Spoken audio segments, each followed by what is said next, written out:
আমরা অন্ধকারে আলো জেলে সম্পদ খুঁজি, কিন্তু মনুষ্যত্ব খুঁজি না।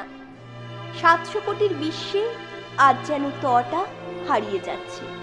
অবশ্য পশুর হিংস্র চেহারায় তটা জুড়ে নিতে আমরা একটুকুও দেরি করি না। ঝাঁপিয়ে পড়ি দুর্বল শরীরের উপর, শেষ করে দিই একটা ফুলের মতো জীবনকে। অবশ্য আমরা প্রায় শুনতে পাই, লড়াই করে বাঁচতে শেখো, লড়াই চাই লড়াই। তো লড়াইটা কিসের?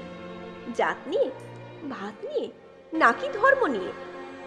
আমরা তো অনেক পুঁথিগত শিক্ষা লাভ করেছি, 10,000 টাকার মোবাইল ব্যবহার করছি, কিন্তু ধুলোয় পড়ে থাকা ভিখারিটিকে পকেট থেকে 10টি টাকা বের করে দিতে গেলেই ওই যে মনুষ্যত্ব গা বেয়ে পায়ে নেমে আসে। কাজ করে খেতে পারিস না, শুনিয়ে দিই। কিংবা পথ দিয়ে হেঁটে যাওয়া তৃষ্ণার্ত পথিক 1 গ্লাস জল চাইলেই নাকি আমাদের বাড়ির 20 লিটার জারের সবটুকু শেষ হয়ে যাবে। কিংবা এই শীতে আপনার ঘরে আলমারি ভর্তি গরম কম্বল, অথচ নিজের গর্ভধারিণী মায়ের বেলায় 7 বছর আগের একটা ছেঁড়া কাঁথা।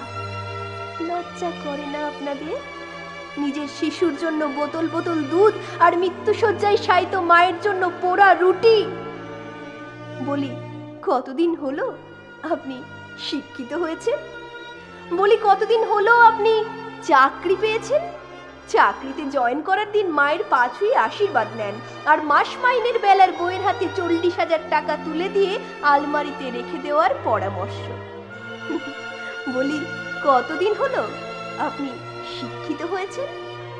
বলি, আপনার বাড়ির বাথরুম, চেম্বার 2 বেলার শেষ কার্যে ভরে গেছে, মেথড চাই, পেয়েও গেলেন, খালি করে নিলেন চেম্বারটাকে, আর টাকা দেওয়ার ক্ষেত্রে 5 ইঞ্চি দূর থেকে তার পরিশ্রমের মজুরি ছুড়ে দিলেন, তাও আবার 10 টাকা কম। বলি হারি আপনাদের মানসিকতা। সত্যি আমরা মানুষ, বিচিত্র আমাদের স্বভাব।